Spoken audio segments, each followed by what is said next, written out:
The rain poured relentlessly that evening, painting streaks across the tall glass windows of the Grand Imperial Hotel.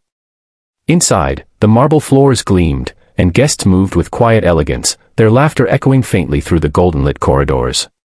But standing at the far end of the hall, dressed in a crisp white shirt and holding a leather bag, was a man who didn't quite fit the usual mold of a hotel guest. His name was Adrian Cole, a self-made millionaire, owner of the very hotel he was pretending to stay in. Yet that night, he didn't come as the owner. He came as someone searching for the truth. If you believe in kindness, compassion, and second chances, make sure to like, comment, share, and subscribe to Kindness Thread, because stories like this remind us that even the smallest hearts can carry the biggest lessons. Adrian had built his empire from the ground up, a man who knew hunger, struggle, and the taste of failure before he knew the sweetness of success. But lately, success had made him feel distant, detached from the people who worked for him. He heard complaints from staff, whispers of unfair treatment, and something inside him wanted to see for himself, not as Mr. Cole, the millionaire, but as an ordinary guest. He booked a room under a fake name, dressed simply, and blended in.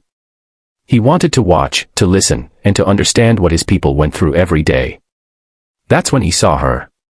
She was young, maybe in her 20s, wearing a bright blue cleaner's uniform and yellow gloves that seemed too big for her small hands. Her face looked tired, the kind of tired that comes from more than just a long day. Her eyes, though, held something that caught Adrian's attention, quiet sadness mixed with fierce determination. Her name tag read, Emily. He watched as she moved through the hallway, pushing her cleaning cart slowly, humming softly under her breath. Every now and then, she'd glance at her phone, her lips tightening as if trying to hold back tears. Something about her expression tugged at Adrian's heart. She wasn't just tired, she was breaking inside.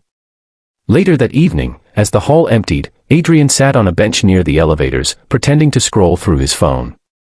Emily entered the hallway, phone pressed to her ear, her voice trembling. She didn't notice him watching quietly from the corner. "Please, Mom, just hold on a little longer," she whispered, tears welling up in her eyes. "The hospital said they won't continue the treatment unless we pay the remaining amount. I'm trying, I promise. I'll work extra shifts." Her voice cracked as she tried to stay strong. "No, don't sell the house. I'll find a way." Adrian froze. The pain in her tone pierced him deeper than he expected. He saw her lean against the wall, one hand covering her face, her shoulders shaking as she cried softly. That single moment stripped away every illusion of luxury that surrounded them. He wasn't seeing an employee, he was seeing a human being carrying a storm no one else could see. He waited until she hung up, wiped her eyes, and forced herself to smile again before returning to her duties. Her strength stunned him. Most people would have broken under such weight, but she kept going, quietly fighting battles no one else noticed. That night, Adrian couldn't sleep. He thought about Emily, about how many others like her worked tirelessly in silence, invisible in the world he'd built. He realized he had forgotten what real struggle looked like. Money had distanced him from the reality he once lived. So the next day, he decided to learn more. He asked questions to other staff members, listened to their worries, and the more he heard, the more guilt filled his heart. The system he created had become so focused on profit that it forgot about people. A few days later, Adrian found Emily again. She looked weaker, exhausted. He overheard her speaking to the manager, asking for an advance payment to cover her mother's treatment. The manager declined politely but firmly, rules were rules. Emily simply nodded, thanked him, and went back to work without a word of protest. But her silence screamed louder than any complaint could. That evening, Adrian couldn't resist. He walked up to her in the corridor. "Excuse me," he said gently, pretending to be a guest. "My room could use some cleaning." She forced a polite smile, wiped her tears quickly, and followed him. Inside the room, she started tidying up, avoiding eye contact. Her hands trembled slightly. Adrian sat silently, pretending to check emails, but in truth, he was watching the quiet strength in every small movement she made. Then her phone rang again. She froze.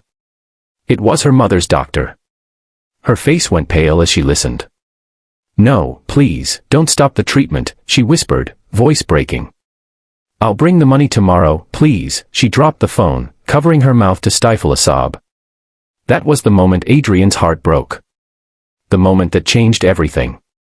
Without revealing who he was, Adrian stood up and said softly, "Don't worry. Everything will be okay."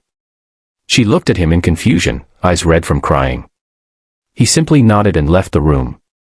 That night, he called his finance director and ordered an anonymous fund transfer to the hospital, covering the entire cost of Emily's mother's treatment and setting up a separate financial assistance program for all struggling employees. The next morning, the hotel buzzed with quiet whispers. Emily had received a call from the hospital, the bill was cleared, her mother's treatment would continue, and the doctor said someone had taken care of everything.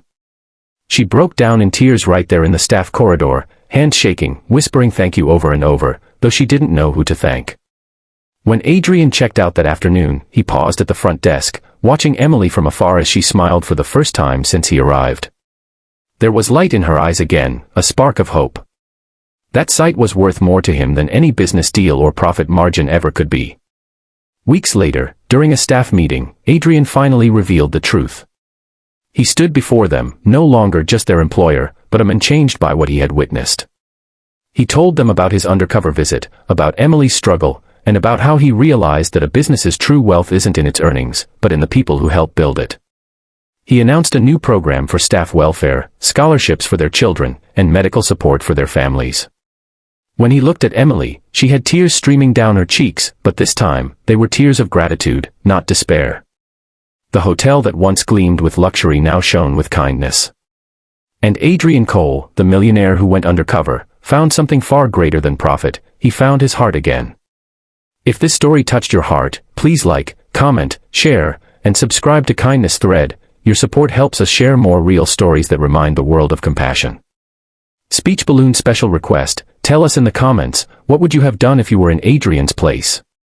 Because sometimes, the richest hearts belong to those who remember what it feels like to struggle, and choose to help others rise.